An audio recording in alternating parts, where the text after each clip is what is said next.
Bom dia aos irmãos e irmãs que, mais uma vez, hoje se unem conosco para mais um momento de estudo, de reflexão sobre os dogmas marianos, refletindo então sobre a pessoa de Maria e os dogmas que a Igreja proclamou sobre Nossa Senhora.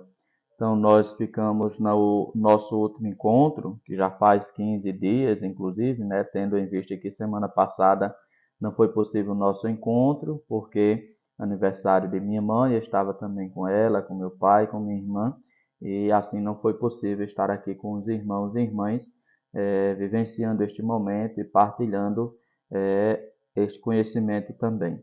Então, assim, hoje nós retomamos, então, a partir daquele ponto em que nós ficamos, que foi justamente sobre Maria, a mãe de Deus, né? Maria que concebe e dá à luz o Filho de Deus.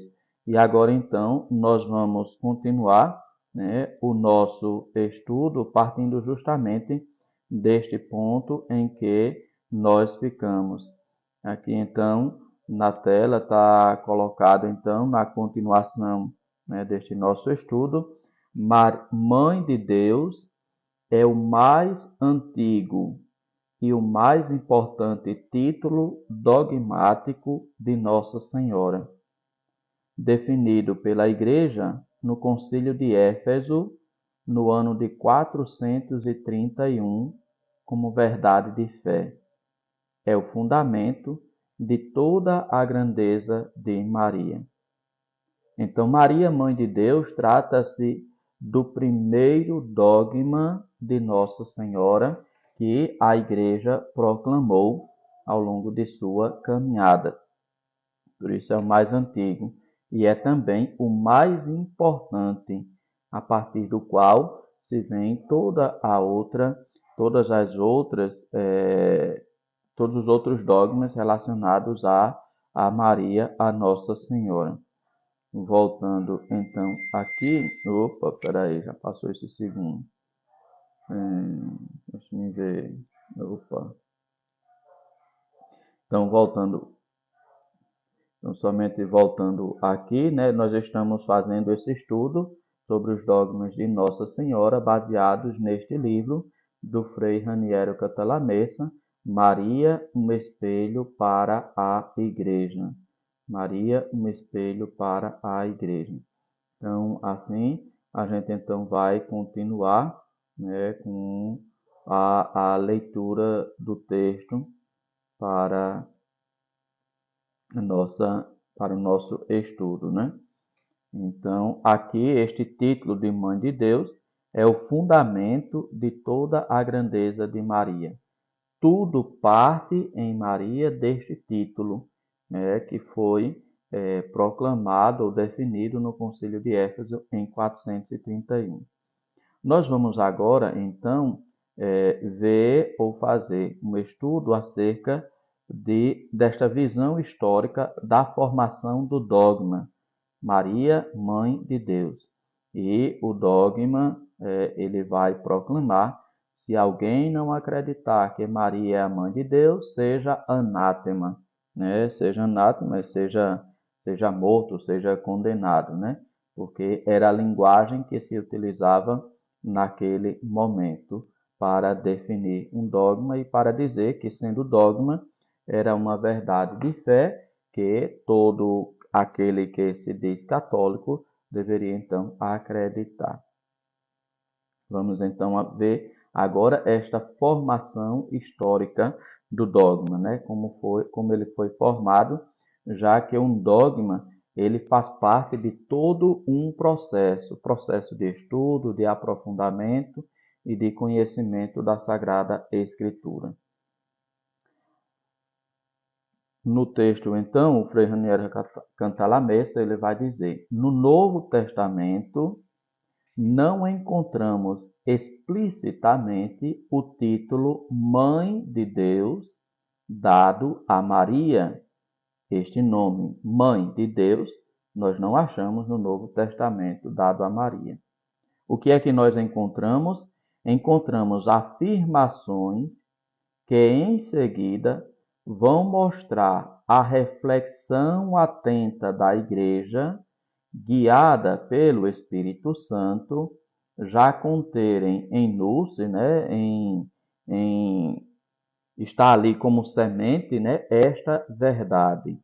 O que é aqui esta reflexão atenta da igreja, guiada pelo Espírito Santo.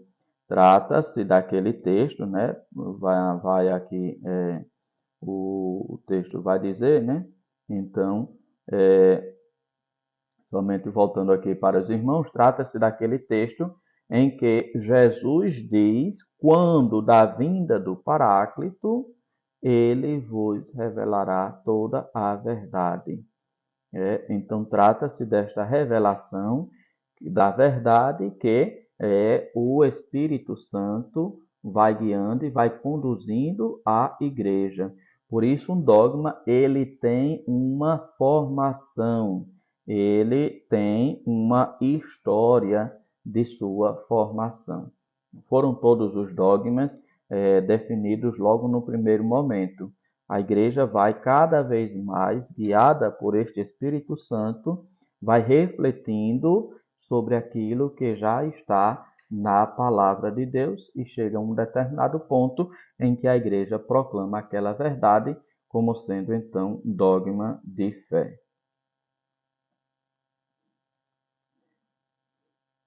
Então, aí é o Espírito Santo, né, quem vai conduzir esta igreja nesta reflexão. Como já vimos, afirma-se que Maria concebeu e deu à luz um filho. Este filho é o Filho do Altíssimo, Santo e Filho de Deus, assim mencionado pelo anjo Gabriel, quando vem anunciar a Maria o convite que Deus lhe faz para ser a mãe do seu filho. Então, o anjo vai dizer que ele será chamado Filho do Altíssimo, que ele é santo, que ele é Filho de Deus. Então, daí resulta dos evangelhos,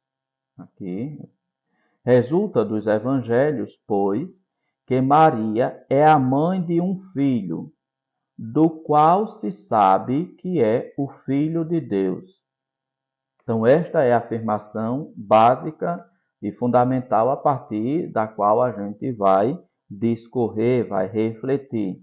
Maria é a mãe de um filho, e deste filho se sabe que é o Filho de Deus, assim como o anjo o anunciou a Maria. Nos evangelhos, Maria é comumente chamada Mãe de Jesus ou também Mãe do Senhor. Mãe do Senhor é a expressão que Isabel usa quando dá visitação de Maria a ela. Donde me vem esta honra que a mãe do meu Senhor me venha visitar. Mãe de Jesus já é a expressão utilizada, né, em outras partes do Evangelho quando se refere a Maria. Ou simplesmente Maria, ela é chamada a mãe ou então sua mãe. É o que nós encontramos no capítulo 2 do Evangelho de São João, no casamento em Caná da Galileia, quando diz que Jesus tinha sido convidado e também sua mãe, quer dizer, a mãe dele, a mãe de Jesus. E também João, quando fala sobre ela, fala também referindo ou chamando-a apenas com este vocativo de mãe. Estava aos pés da cruz Maria Madalena, sua mãe, João 19, 25, 27. Quando João vai nos dar essa informação. A mãe de Jesus, a irmã da mãe dele, Maria de Cleofas, e Maria Madalena estavam junto à cruz. Jesus viu a mãe e ao lado dela o discípulo que ele amava. Então disse à mãe. Então veja aqui que o evangelista vai somente referindo-se a Maria, falando dela como mãe. Então disse a mãe, mulher, eis aí o teu filho, depois disse e dessa hora diante o discípulo a recebeu em sua casa. Então, nos evangelhos encontramos Maria sendo tratada como mãe, ou então como a sua mãe, a mãe de Jesus. Por isso, então, meus irmãos e minhas irmãs, será preciso que a igreja, no desenvolvimento da sua fé, esclareça para si mesmo, para ela, a igreja, quem é Jesus, antes de saber de quem Maria é mãe. Então, trata-se, portanto, do passo de saber quem é Jesus, para daí poder dizer de quem Maria é mãe. Então, assim é que, evidentemente, que chama aqui, ou diz o Frei, evidentemente, Maria não começa a ser mãe de Deus no concílio de Éfeso de 431. Assim como Jesus não começa a ser Deus no concílio de Nicéia em 325, quando assim foi definido.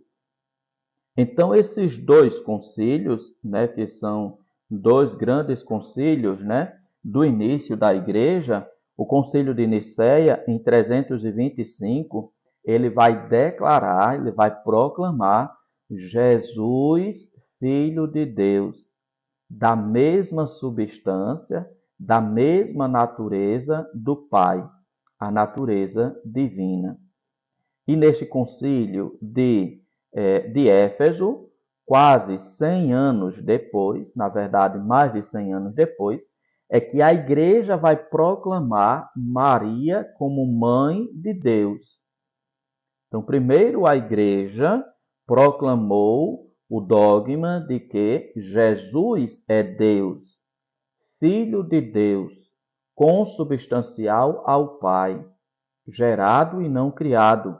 É assim que vai dizer o concílio de Nicéia em 325. Inclusive que alguns dizem que foi nesse concílio que a igreja de fato começou a existir quando o imperador Constantino declarou que a religião cristã era a religião oficial do Império Romano. Neste concílio de 325 foi definido tão somente o dogma de Cristo sendo Deus. É aquilo que a igreja afirma para os que são de fora, mas afirma sobretudo para aqueles que estão dentro. Este a quem nós adoramos, este a quem nós servimos, é Deus, Filho de Deus, Deus da mesma natureza que o Pai.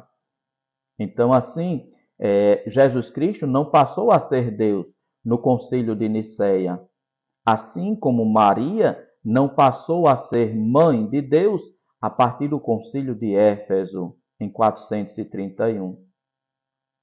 Aquele é apenas o momento, aquele é o momento no qual a igreja, no desenvolvimento e na explicitação de sua fé, quer dizer, na manifestação e na expressão, pressionada pela heresia, ela toma plena consciência desta verdade e se posiciona a respeito desta verdade, de que Cristo é Deus e de que Maria é mãe de Deus. E aí a gente precisa também, como cristãos e católicos, saber até mesmo da importância que teve na história da igreja e do cristianismo as próprias heresias. Foram as heresias que ajudaram a igreja a definir os dogmas. Porque se uma heresia, o que é uma heresia? É um ensinamento errado. Para corrigir aquele ensinamento, a igreja vai e define o dogma como sendo uma verdade de fé. E aí a gente recorda, até na Sagrada Escritura temos isso, Diz, aqueles que ensinam errado estão presentes desde o início do cristianismo. Paulo e João já os denunciam em suas cartas. Então, na primeira carta de João, no capítulo 2, versículo 18 e 19, João vai falar o seguinte: Filhinhos, já chegou a última hora. Vocês não ouviram dizer que o anticristo devia chegar? Pois vejam quantos anticristos já vieram. Daí reconhecemos que a última hora já chegou. Esses anticristos saíram do meio de nós, mas não eram dos nossos. Se tivessem sido dos nossos, teriam permanecido conosco, mas era preciso que ficasse claro que nem todos eram dos nossos. E aqui eu lembro também, aquilo que já havia mencionado, acerca daqueles que pregam um evangelho contrário. O próprio Paulo, ele vai dizer: se alguém veio pregar para vocês um evangelho diferente daquele que vocês receberam, ainda que seja eu ou um anjo, não acreditem neste evangelho. Não acreditem nesta palavra. O evangelho vocês receberam desde o início. Se vier, ainda que seja um anjo descido do céu, pregar um evangelho diferente daqueles que vocês receberam, não acreditem. Por quê? Porque existiam muitas pessoas, existiam grupos, existiam pregadores que falavam coisas erradas acerca de Jesus. E justamente este dogma de Maria, mãe de Deus, ele vem para corrigir aquilo que estavam dizendo de Jesus e que era errado. E, consequentemente, de Maria. Então, o dogma ele foi definido em 431, neste concílio, o concílio de Éfeso, 431, aqui, essa data. Só que isso acontece como na descoberta de uma nova estrela. Quando os astrônomos estão descobrindo uma nova estrela, eles veem aquela luz, aquela luz que chega até nós. E aí se descobre que aquela estrela nasceu, aquela estrela existe. Na verdade, esta estrela não nasce no momento em que sua luz chega à Terra e é percebida pelo observador, pelos astrônomos. Ela já existia antes, talvez desde milhares de anos-luz. E eu acho interessante muito isso, porque eu gosto muito dessa temática, sobre o universo. E é interessante, você vendo, quando você olha para o céu, você está olhando, na verdade, para o passado, para aquilo que aconteceu, não aquilo que está acontecendo agora. Para se ter uma ideia, a luz do Sol demora 8 minutos, desde que ela sai do Sol até chegar a nós aqui na Terra. Só que nós estamos bem próximos do Sol, relativamente, Nós estamos próximos do Sol. Tem estrelas que a luz viaja pelo espaço, e é a velocidade maior que existe, é a velocidade da luz. Então, a luz viaja no espaço e demora milhares e milhares de anos para chegar até aqui na Terra. E quando chega na Terra, que a gente então descobre, os astrônomos descobrem que existe aquela estrela, que essa estrela brilha desse jeito, deste modo, na verdade está se vendo não como ela está hoje, mas como ela estava há milhares de anos atrás, que foi quando aquela luz saiu dela e começou a viajar pelo espaço. E agora chegou aqui entre nós e nós percebemos. Então, eu gosto muito dessa temática do universo, porque a gente vê quão grande é o universo, Às vezes tem estrelas que têm 2 bilhões, 3 bilhões de anos e a gente está descobrindo ela agora porque a luz dela chegou agora na Terra. Mas há 2 bilhões foi que essa luz saiu daquela estrela, estava andando pelo universo e chegou hoje até nós. Então, quando a gente está vendo essa luz, a gente está vendo o que aconteceu, a luz que aconteceu há 2 bilhões de anos atrás. Então, é como se fosse o filme, né? De volta para o futuro, né? De volta para o futuro. Essa questão do tempo e do espaço, né?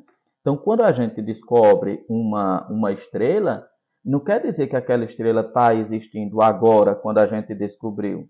Agora foi que a gente descobriu. Ela já existia muito antes, só que agora foi que a luz dela chegou até nós.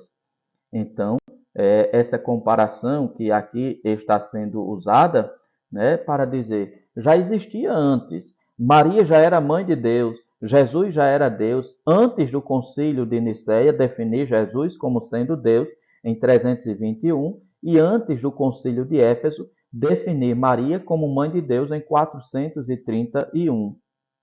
Acontece que todo a formação do dogma, o dogma, ele tem uma história, ele tem um porquê e um para quê.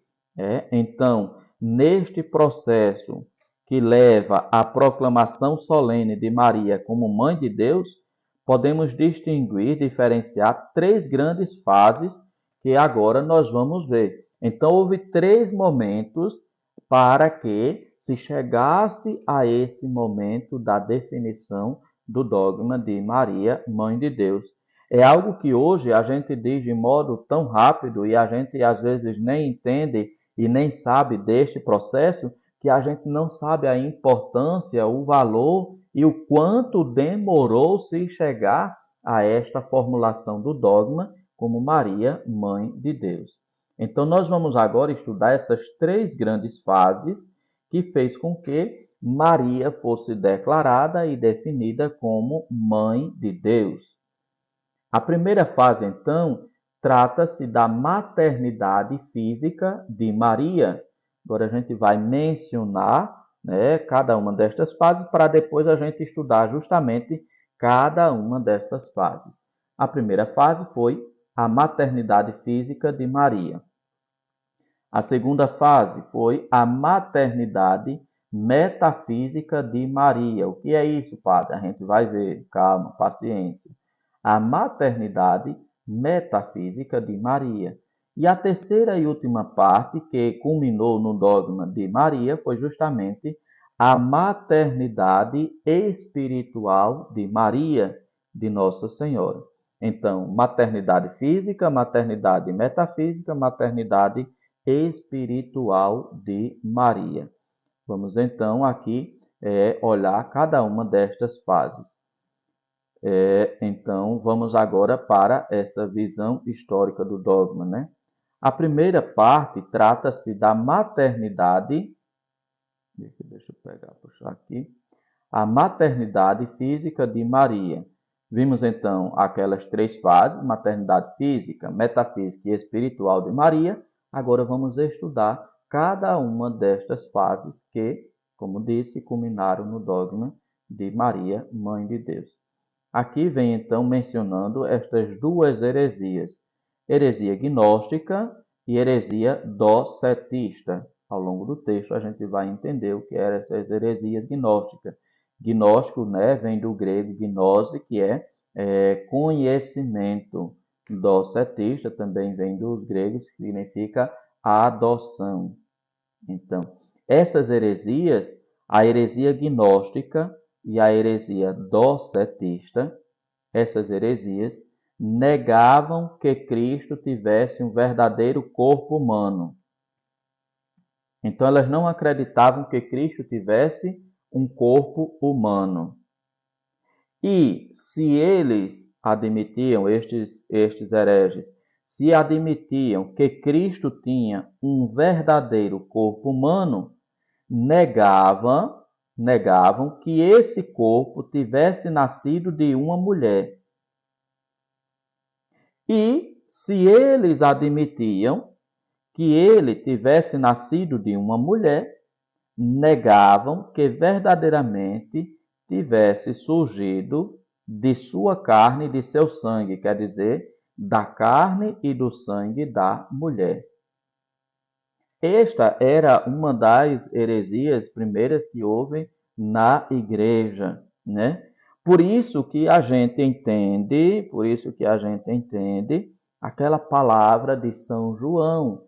Ele veio na carne e no sangue, não apenas na carne nem no sangue, mas na carne e no sangue, porque já desde o tempo dos apóstolos se negavam que Jesus Cristo fosse verdadeiramente homem.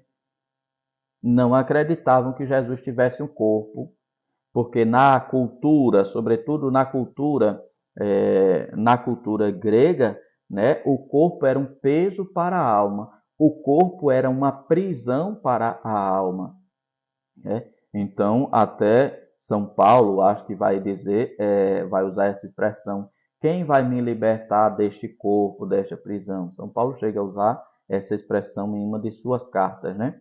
Mas dentro do mundo dos gregos, né? Do pensamento grego, o corpo era uma prisão e essa prisão aprisionava a alma.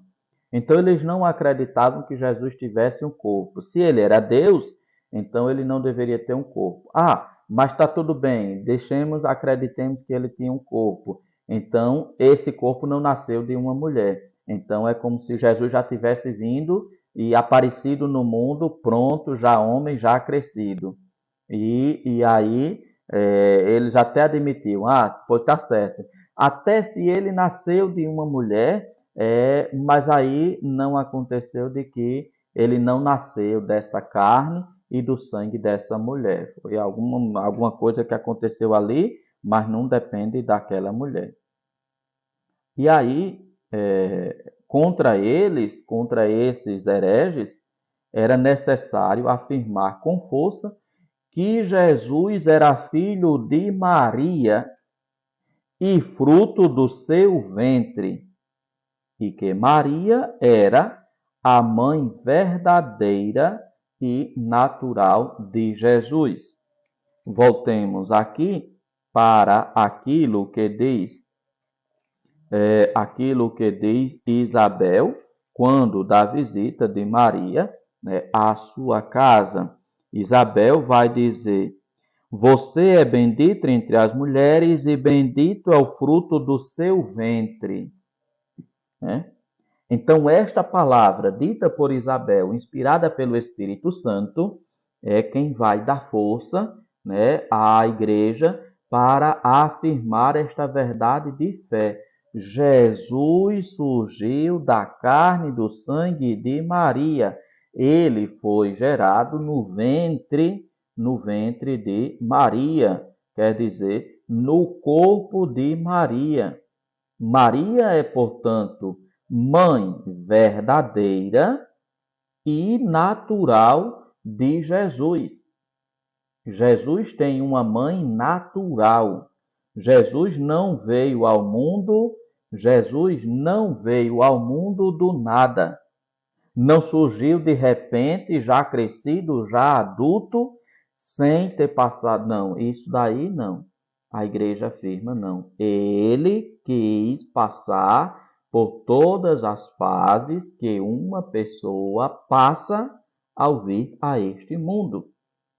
A começar pela sua gestação, né? Ele quis ser formado no ventre, quer dizer, no corpo e a partir do corpo de Maria. Então, essa era a afirmação que naquele momento era preciso fazer contra aqueles que defendiam esta heresia, né, do gnosticismo e do docetismo. Ele não tem um corpo, esse corpo não é dele, esse corpo não foi gerado a partir de uma mulher.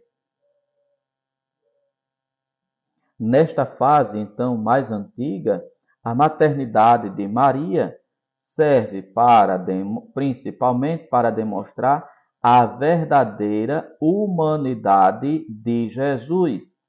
E vai ser neste período que vai surgir o título de Theotokos. Theotokos, que significa mãe de Deus. Theo, Deus. Tokos, mãe. Então, o título de Theotokos é palavra grega, né? O título de Theotokos significa mãe de Deus. Vai ser neste período em que os hereges estavam dizendo que Jesus não tinha um corpo humano, que se Jesus tinha um corpo humano, não tinha nascido de uma mulher, que se tinha nascido de uma mulher, não tinha sido gerado dentro do ventre daquela mulher, então que a igreja vai surgir este título de mãe de Deus, porque vai dizer que Jesus é Deus e que ele tem uma mãe verdadeira e natural. Então, no primeiro momento, era preciso afirmar que Jesus foi concebido no ventre de Maria. No ventre de Maria. E Maria, portanto, é mãe natural. Natural, segundo a natureza humana. Lembremos que em Jesus existem duas naturezas. A natureza divina e a natureza humana. É o que a gente vai ler agora em seguida. A segunda fase trata-se da maternidade metafísica de Maria, e esta acontece dentro da época das controvérsias cristológicas. O que são as controvérsias? O que são as controvérsias cristológicas? São justamente aquelas discussões, aqueles debates que se faziam acerca de Jesus Cristo. Ele é homem? Ele é Deus? Ele é homem e Deus? Ele é igual com o Pai ou ele é diferente do Pai? Ele é uma criatura ou ele não é uma criatura? Então, este período é chamado de as controvérsias cristológicas. Cristológicas porque diz respeito a Cristo, né? A Cristo Jesus, né? Vamos lá voltar. Então, por volta do século entre 400 e 500, né? Aqui nesse período, né? Vem então, o problema já não era o da verdadeira humanidade de Jesus. Então todos já tinham aceito que Jesus era humano, que Jesus de fato ele tinha uma natureza humana. Mas acontece que o problema agora era o da unidade da sua pessoa. Então, Jesus é uma pessoa, mas nele existem duas naturezas, a natureza humana e a natureza divina. E aqui, o texto pede para que se leia o Catecismo da Igreja Católica, no número 997, no parágrafo 997. Vou ler então aqui para os irmãos este parágrafo que traz esta pergunta, o que responde a esta pergunta: o que é a morte? Vou passar aqui, para passar aqui. Pronto. O que é, então, a morte que o catecismo fala neste daqui? Que é ressuscitar. Na morte, que é separação da alma e do corpo, o corpo do homem cai na corrupção, ao passo que a sua alma vai ao encontro de Deus, ficando à espera de ser novamente unida ao seu corpo glorificado. Deus, na sua onipotência, restituirá definitivamente a vida incorruptível aos nossos corpos, unindo às nossas almas pela virtude da ressurreição de Cristo. O que é importante destacar aqui é este conceito de morte. O que é a morte? É a separação da alma do corpo. Quando acontece isto, a alma se separa do corpo, aí temos a morte. De modo resumido, é isto a morte, é a separação da alma do corpo. Enquanto não existe esta separação, ainda se tem ali a pessoa, e no caso, a pessoa viva, né? Então, aqui pede também para se ler o 465. Então, eu vou ler aqui para que a gente possa, então, refletir. Então, no parágrafo 465, o Catecismo da Igreja Católica está falando sobre de Jesus, verdadeiro Deus e verdadeiro homem. Aí vai dizer no número 465. As primeiras heresias, gnosticismo e docetismo, mais do que a divindade de Cristo, negaram sua humanidade verdadeira. É o docetismo gnóstico. Então eles até aceitavam que Jesus fosse Deus, mas não aceitavam o fato de que ele era homem, por natureza, tinha a natureza humana. Desde os tempos apostólicos, dos apóstolos, a fé cristã insistiu na verdadeira encarnação do Filho de Deus que veio na carne. 1 João, capítulo 2. Deixa eu achar aqui, porque o Catecismo da Igreja Católica, ele menciona justamente este texto que eu já tinha falado aqui. 1 João, capítulo 4, do versículo 2 a 7. Então, do versículo 2 a 7,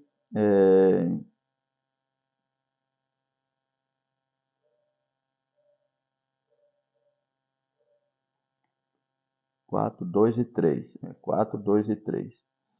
Então, aqui João vai dizer: para saber se alguém é inspirado por Deus, sigam esta norma. Fala da parte de Deus todo aquele que reconhece que Jesus Cristo se encarnou. Todo aquele que não reconhece a Jesus não fala da parte de Deus. Esse tal é o espírito do anticristo. Vocês ouviram dizer que ele vinha, mas ele já está no mundo. Então, aqui São João, já no tempo dos apóstolos, denunciava que tinha pessoas que não reconheciam a Jesus. Fala da parte de Deus, todo aquele que reconhece que Jesus Cristo se encarnou. Então, para esses hereges, né, os docetistas, eles acreditavam que Jesus tinha pegado um corpo, tinha usado esse corpo e depois tinha desaparecido. Então, desde o século III, a Igreja teve que afirmar contra Paulo de Samósata, era um dos hereges, né, em um concílio reunido em Antioquia, que Jesus Cristo é Filho de Deus por natureza e não por adoção. Por isso, docetismo, né, vem da palavra adoção. Jesus Cristo é Filho de Deus por natureza e não por adoção. Quem é filho de Deus por adoção somos nós. Jesus é Filho de Deus por natureza. Que natureza? A natureza divina. Lembremos, nós adoramos um Deus que é um único Deus em três pessoas, Pai, Filho e Espírito Santo. As três pessoas têm a natureza divina. É um único Deus em três pessoas. Então, o concílio, esse reunido em Antioquia, diz que Jesus Cristo é Filho de Deus por natureza e não por adoção. Filho de Deus por adoção somos nós. Jesus é por natureza. O primeiro concílio ecumênico de Nicéia, em 325, confessou no seu credo que o Filho de Deus é gerado, não criado. Criado somos nós. Criado significa que um tempo não existia, em outro tempo passou a existir. Cristo é gerado desde toda a eternidade. Não houve um tempo em que Jesus não existia. Então, assim, Cristo é o Filho de Deus, é gerado, não criado, consubstancial, quer dizer, da mesma substância, da mesma natureza do Pai. E o concílio condenou Ário, que afirmava que o Filho de Deus veio do nada e que ele seria de uma substância diferente da substância do Pai. Então, assim, Isso nos diz aqui o catecismo, né, da Igreja Católica, que a gente também precisa ler, né?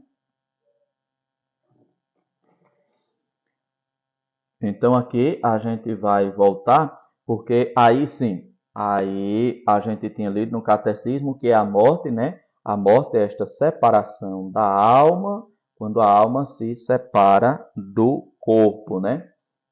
Em Jesus existem duas naturezas, a natureza divina e a natureza humana. São as duas naturezas unidas que formam a pessoa de Jesus. Na teologia, a gente tem até uma expressão que se usa para dizer Jesus antes de se encarnar e Jesus depois de se encarnar, né? O Logos é o nome que se utiliza para falar de Jesus, do Filho de Deus, antes da encarnação. E Jesus Cristo trata-se do nome dado à segunda pessoa da Santíssima Trindade que se encarnou, porque Jesus Cristo já se supõe as duas naturezas unidas, formando então a pessoa do Verbo encarnado, né?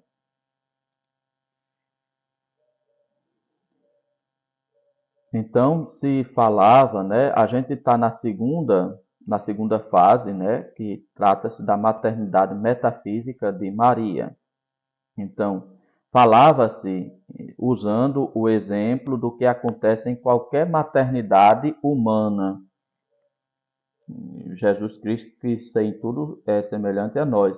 Lembremos daquela expressão, né, que vem, que é utilizada em uma das cartas, né, que São Paulo utiliza, acho que se não me engano, na carta aos Filipenses, né? Ele é em tudo semelhante a nós, menos no pecado. Então, esta é uma palavra que ajuda nessa compreensão, né? Então, aqui, falava-se usando o exemplo do que acontece em qualquer maternidade humana. E o que é que acontece em qualquer maternidade humana? A mãe dá ao filho o corpo, não a alma, que é infundida diretamente por Deus. Contudo, aí a gente precisa, né? Na hora da concepção, quando acontece a concepção, que a gente já falou aqui, né? O encontro do espermatozoide com o óvulo, que acontece então a fecundação. Quando ali acontece a fecundação, naquele instante é infundida a alma naquela criatura, naquele filho que está sendo gerado no ventre da mãe. Então a alma é criada por Deus no momento da concepção da pessoa. E esta alma, ela não é colocada nesta pessoa pela mãe. A mãe participa ali com o óvulo que é fecundado pelo espermatozoide. Aí entra a questão da parte divina, né? Porque a alma ela é infundida, colocada diretamente por Deus. E por isso vem a dignidade de cada pessoa humana. Então, a mãe dá ao filho o corpo, a alma é dada por Deus. Mas eu não digo que minha mãe é mãe do meu corpo, mas simplesmente usar a expressão que é minha mãe, mãe de todo o meu ser, porque em mim corpo e alma formam uma única natureza ou realidade. Eu não digo simplesmente que minha mãe é mãe do meu corpo. Ah, porque ela não me deu a alma. Quem me deu a alma foi Deus. Não, eu digo que ela é mãe de todo o meu ser, porque é a alma e o corpo unidos que formam a pessoa. Acontece que a mãe dá o corpo e Deus coloca a alma. A união dos dois forma então a pessoa. E justamente nesta separação, quando acontece a separação da alma do corpo, acontece então a morte, a chamada morte física.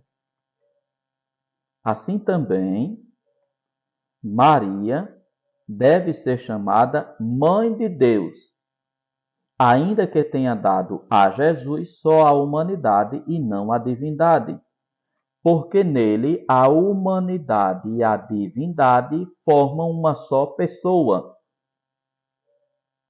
Então, em Jesus Cristo existem duas naturezas, a divina e a humana, que se unem com o corpo que foi gerado no ventre de Maria.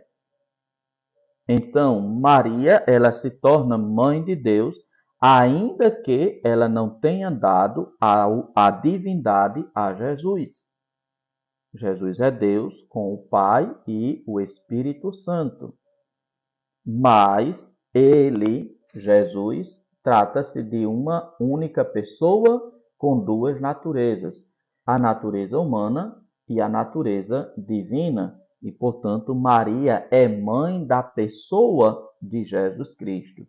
Na pessoa de Jesus Cristo existem duas naturezas, a divina e a humana. Maria deu, ou Maria gerou ou contribuiu, dando a natureza humana de Jesus. A natureza divina, evidentemente, vem do Pai, né? Dada pelo Pai. Aí então, essa é a maternidade metafísica, né, de Maria, que está além da física, meta além da física. E vemos também então na terceira fase, que trata-se da maternidade espiritual de Maria. O título de Theotokos era valorizado mais em função da pessoa de Cristo do que de Maria, apesar de ser um título mariano. Então, aqui vamos para dar essa parada.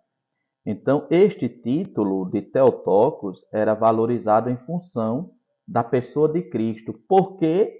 Porque afirmava que Cristo era homem e que Cristo era Deus, de que era uma pessoa formada por duas naturezas, a natureza divina e a natureza humana. E esta natureza humana ele a recebeu de Maria quando foi gerado no ventre de Maria. Por isso o título de Theotokos, Mãe de Deus. Mas este título era utilizado para valorizar ou para enfatizar a pessoa de Jesus e não simplesmente a pessoa de Maria. Maria era como que uma consequência. Vejam, meus irmãos e minhas irmãs, que até na história do dogma mostra que o centro é Cristo e não Maria. Maria está ali para justamente ajudar a compreender quem é Jesus. E aí o título de Theotokos, de mãe de Deus, para dizer que ela foi mãe daquele que nasceu do seu ventre. Voltemos então para o texto, porque quando a gente vai ver, né, em Maria, tudo está relacionado a Jesus, né? Então, apesar de ser um título mariano, era utilizado para valorizar a pessoa de Cristo mais do que Maria. Então, isso se explicava também por causa da pouca estima que o mundo antigo tinha pela mulher.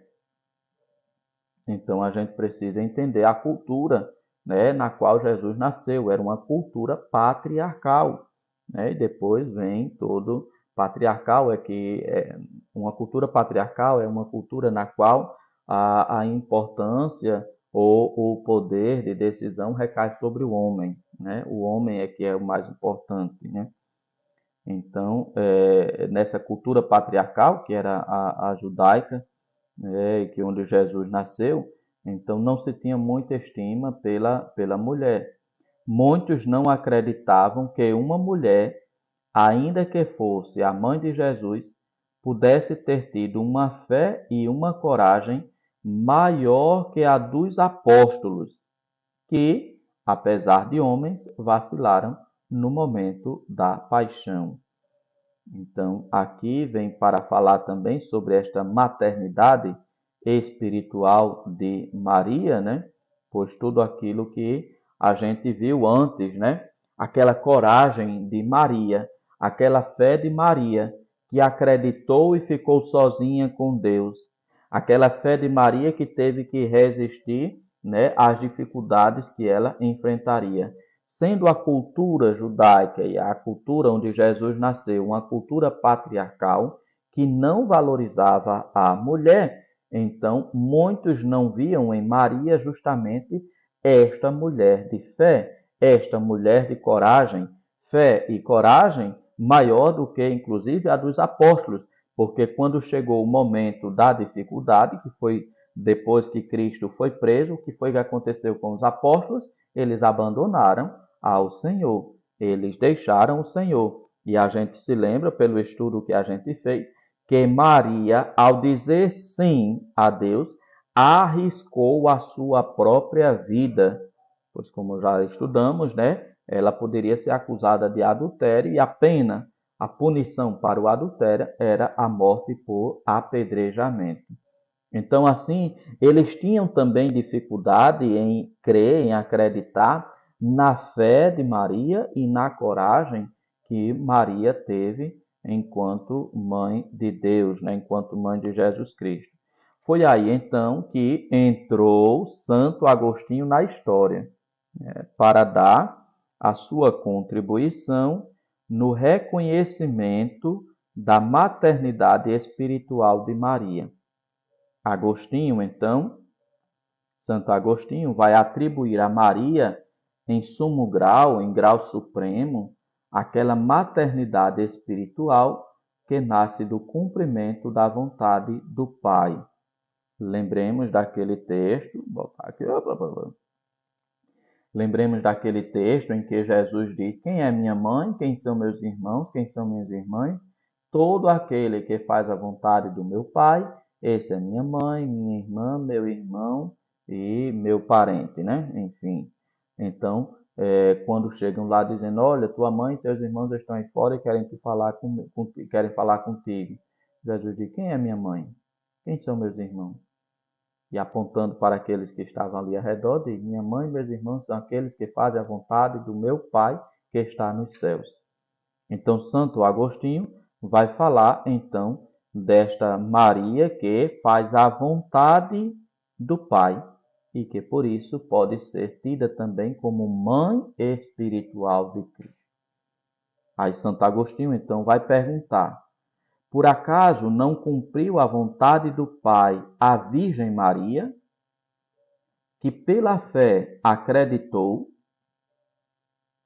que pela fé concebeu, e que foi escolhida para que dela nascesse a salvação para os homens, que foi criada por Cristo antes que nela Cristo fosse criado?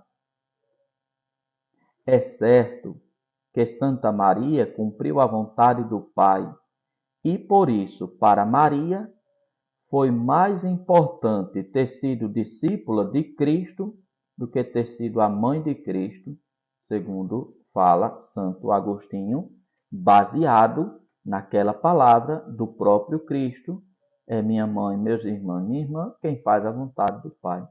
E aí Santo Agostinho vai dizer: foi Maria aquela que mais fez a vontade do Pai.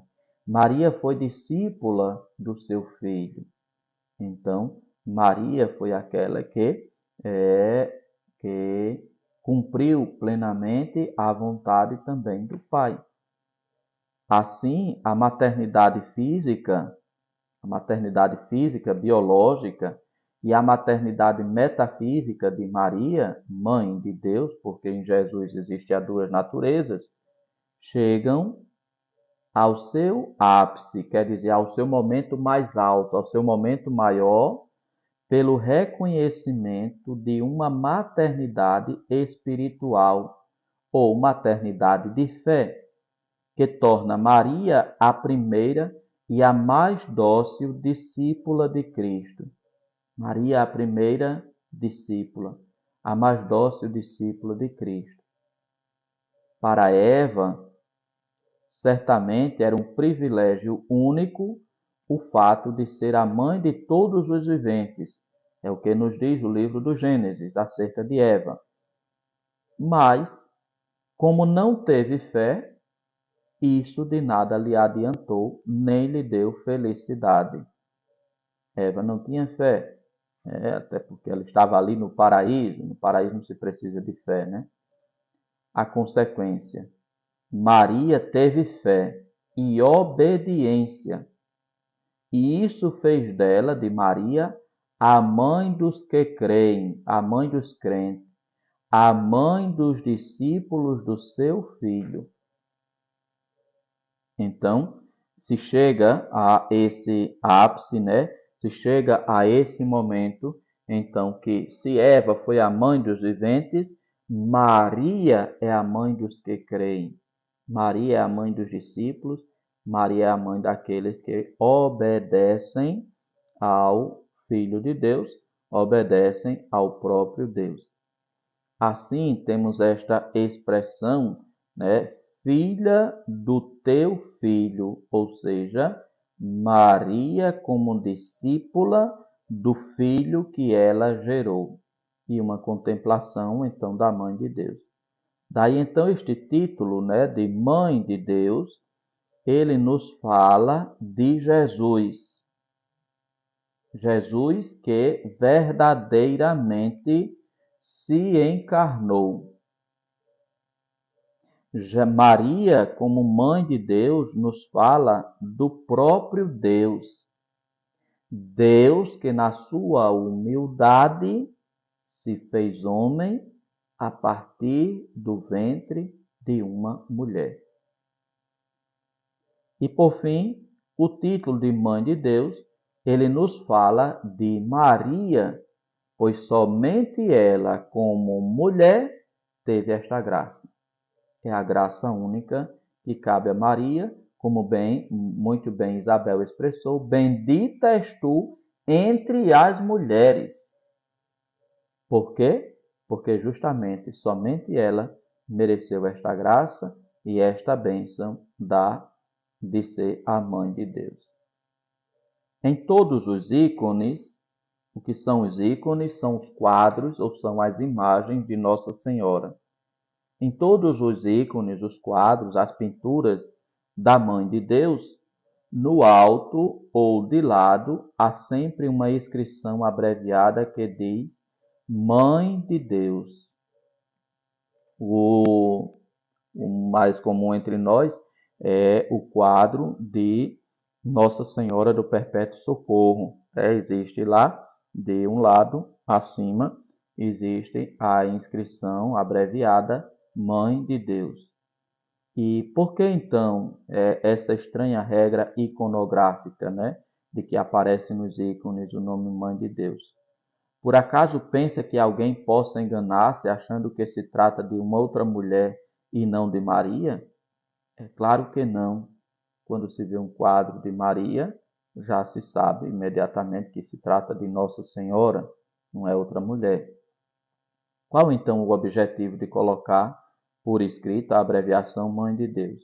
A escrita não tem o objetivo de mostrar quem é a personagem para que ela seja reconhecida. Não há absolutamente necessidade disso. O objetivo é proclamar, também com a escrita e com a palavra, a verdade de fé. Maria, Mãe de Deus.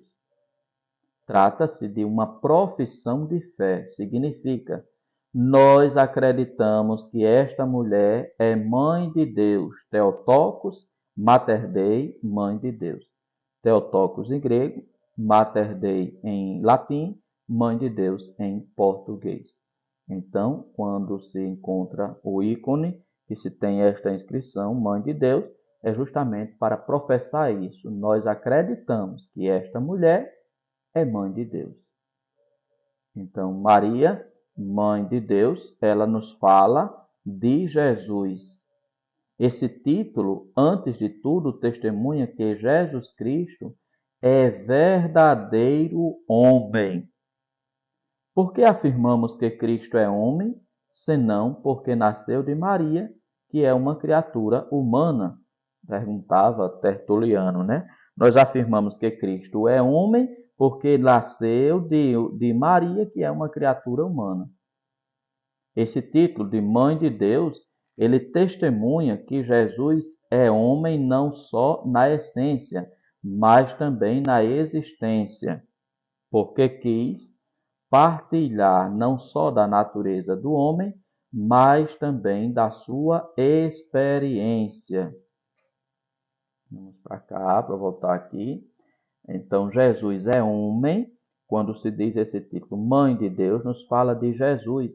Jesus que nasceu de Maria, que passou pelo processo de uma gravidez normal e que, nascendo, quis viver tudo aquilo que a gente vive, tudo aquilo que a gente experimenta. Jesus não quis fugir de nada daquilo que a gente vive. É por isso, São Paulo vai dizer, ele veio em tudo semelhante a nós, menos no pecado. Ele só não pecou. Tudo mais, ele viveu assim como a gente vive, a começar pela sua gestação, pelo início de sua vida neste mundo.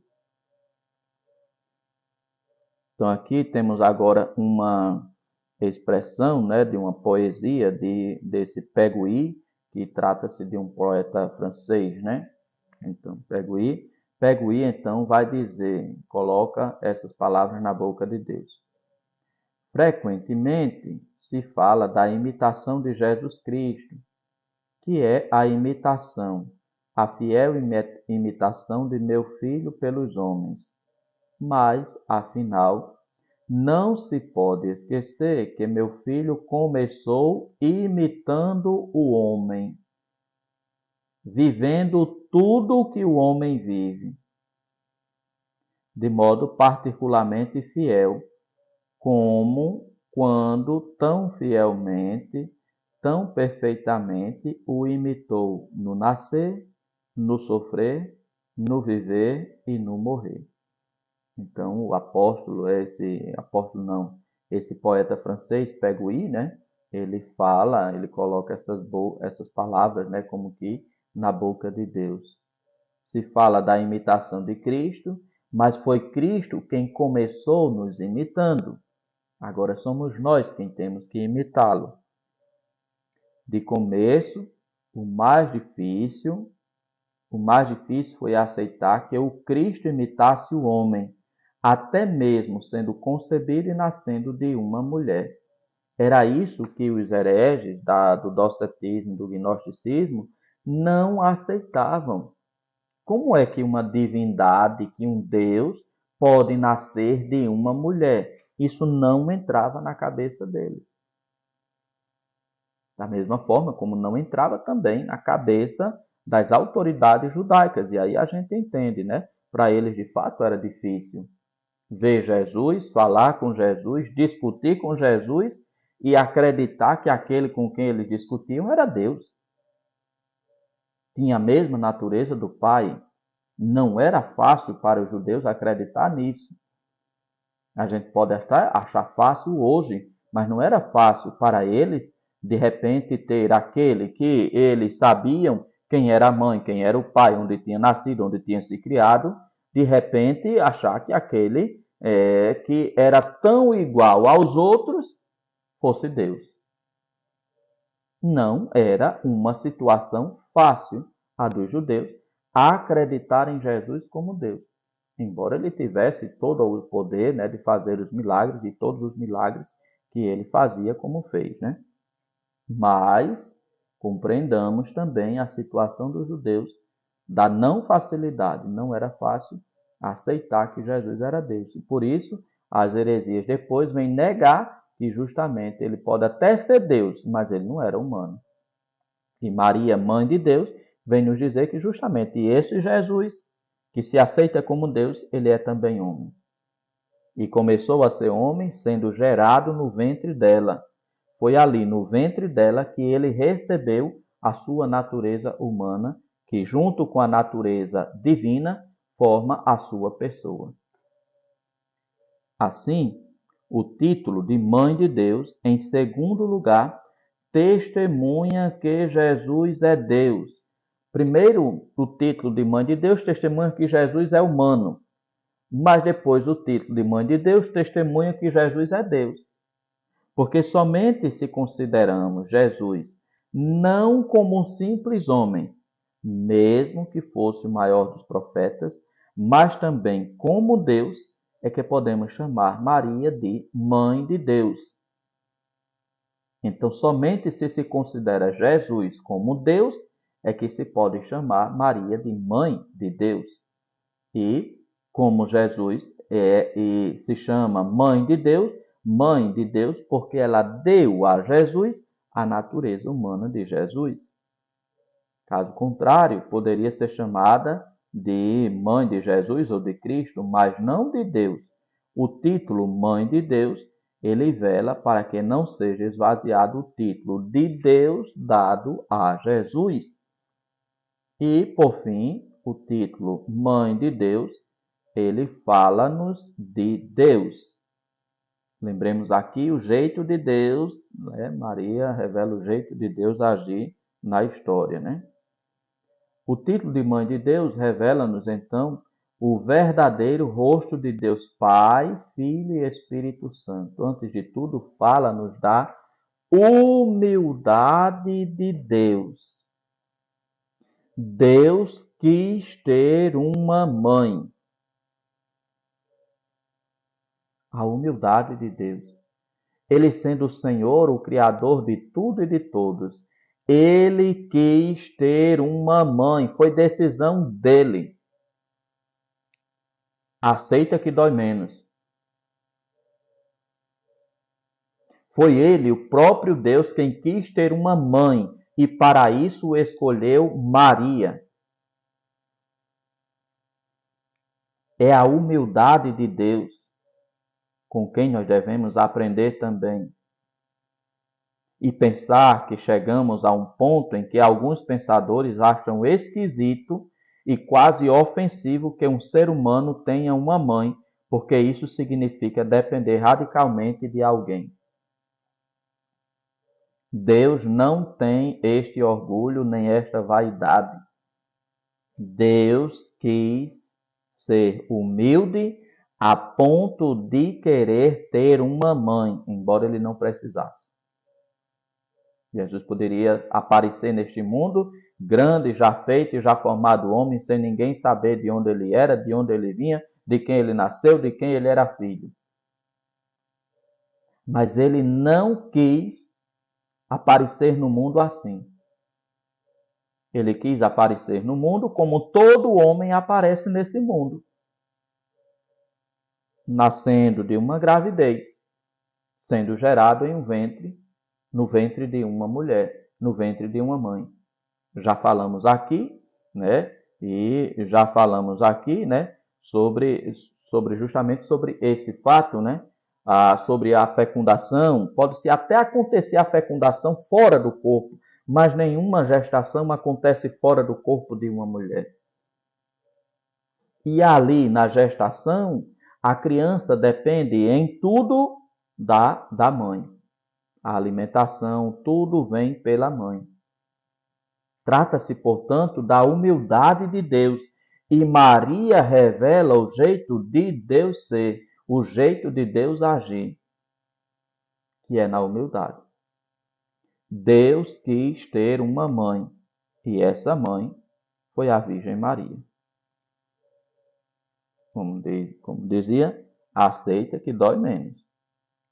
O homem, desde sempre, procura a Deus no alto e não percebe que Deus desceu. Há algum tempo atrás, né, sobretudo com o ex-presidente Bolsonaro, se enfatizava essa questão do fato, né? Deus acima de todos. Achava bonito o padre Júlio Lancelotti, que enfatizava: Deus não está acima de todos. Deus está no meio de todos. É o Emanuel, é o Deus conosco. Ele é naturalmente acima de todos. Ele não quer ficar acima, ele quer ficar no meio. Ele está no meio de nós. É a verdade que proclamamos em cada Santa Missa, pelo menos por 3 vezes. É o jeito de Deus, é a humildade de Deus, que quer não estar acima de todos, que quer ficar no meio de todos. Ele desceu. Enquanto o homem queria subir com a torre de Babel para o alto, Deus desce e se encarna, tornando-se um de nós. Assim, então, muitos não percebem ainda que Deus desceu e que Deus permanece no nosso meio. Deus, em silêncio, torna-se presente no ventre de uma mulher. E isso é um verdadeiro balde de água fria jogada no orgulho humano, na vaidade humana. Em Gênesis, lembremos, o homem quis se tornar Deus. Em Jesus Cristo, Deus se torna homem. O caminho é o inverso. Ao invés do homem se tornar Deus, coisa que o homem não consegue, não conseguiu nem conseguirá, Deus se torna homem na pessoa de Jesus Cristo, se encarnando. O Deus que se torna carne no seio de uma mulher é o mesmo Deus que depois se torna presente no coração da matéria do mundo na Eucaristia. Por isso, Santo Irineu tem razão de dizer: quem não entende o nascimento de Deus de Maria, também não pode entender a Eucaristia. Repito, quem não entende o nascimento de Deus de Maria, também não pode entender a Eucaristia. Trata-se do mesmo Deus e da mesma humildade. Aquele que nasceu do ventre de uma mulher judia chamada Maria é aquele mesmo Deus que, consagrada à Eucaristia, se torna presente no pão e no vinho consagrado. Quem não entende uma coisa, também não vai entender outra. Quem não aceita o nascimento de Deus de Maria, também não vai aceitar e nem pode entender a lógica da Eucaristia, a humildade de Deus. Escolhendo, então, esta via materna para se revelar a nós, Deus revelou, sobretudo, a dignidade da mulher enquanto mulher. Diz São Paulo: ao chegar à plenitude dos tempos, Deus enviou o seu Filho, nascido de mulher. São Paulo, na carta aos Gálatas, no capítulo 4, versículo 4. Se Paulo tivesse dito nascido de Maria, teríamos apenas um detalhe biográfico, que é biográfico da vida. Então a mãe dele é Maria. Dizendo que Deus enviou o seu Filho, nascido de mulher, São Paulo deu à sua afirmação uma importância universal e imensa. É a mulher mesma, qualquer mulher, que foi levantada em Maria a esta altura incrível. Aqui, Maria é a mulher.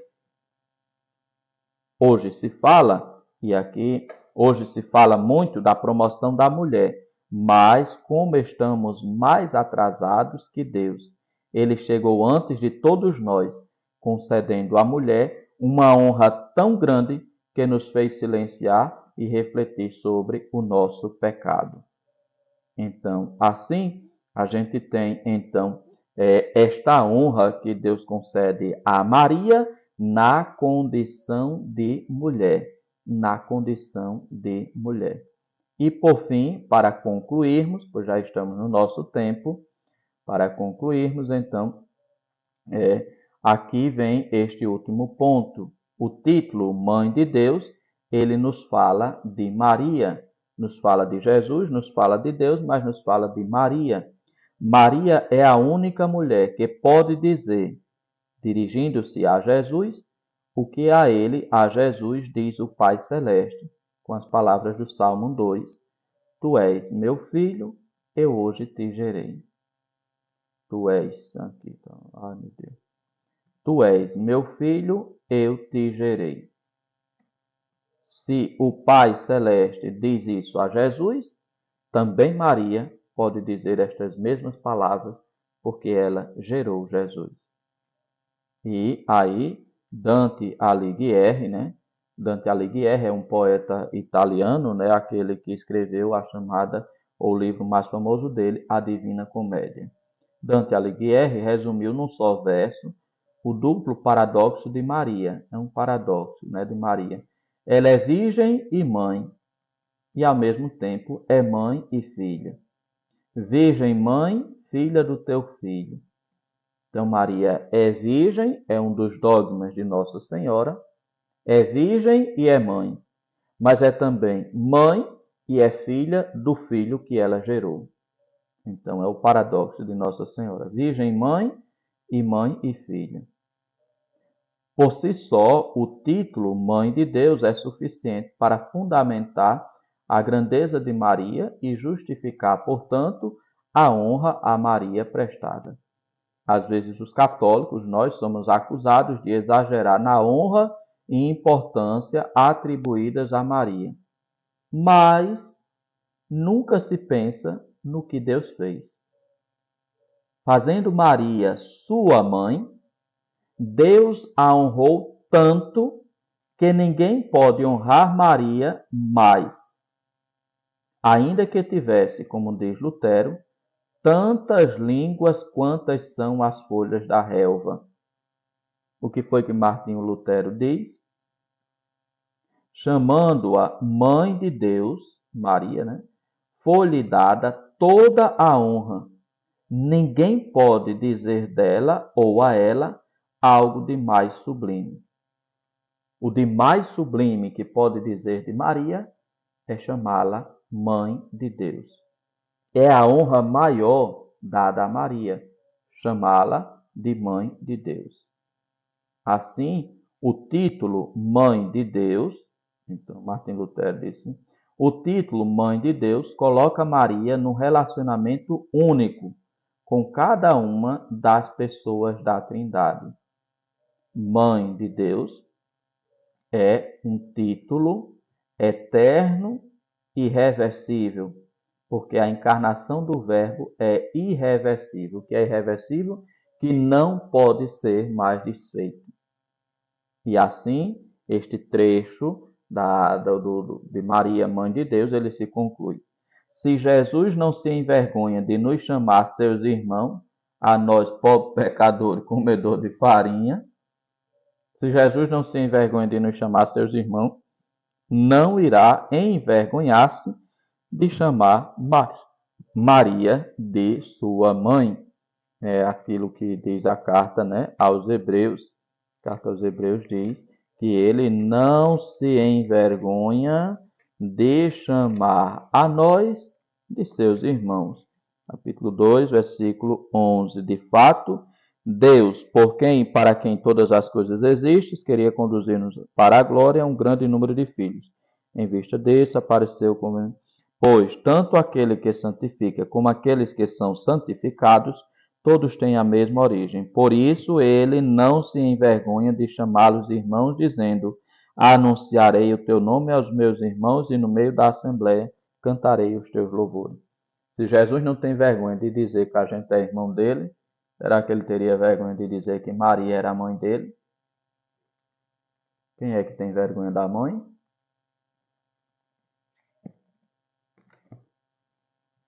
E assim, irmãos e irmãs, a gente então conclui esta primeira parte.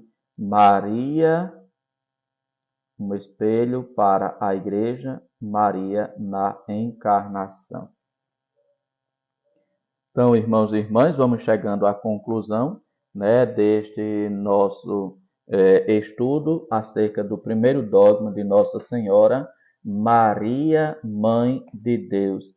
Espero que estas nossas reflexões nestes sábados tenham contribuído para o conhecimento e para o aprofundamento dos irmãos, das irmãs, aproveitando também aí o sábado, né, enquanto vai preparando o almoço, vai preparando a refeição, vai também aprendendo, vai também estudando, vai também escutando. Espero que não tenha falado tão rápido, às vezes a gente se empolga também, e vai também, às vezes, falando mais rápido do que deveria.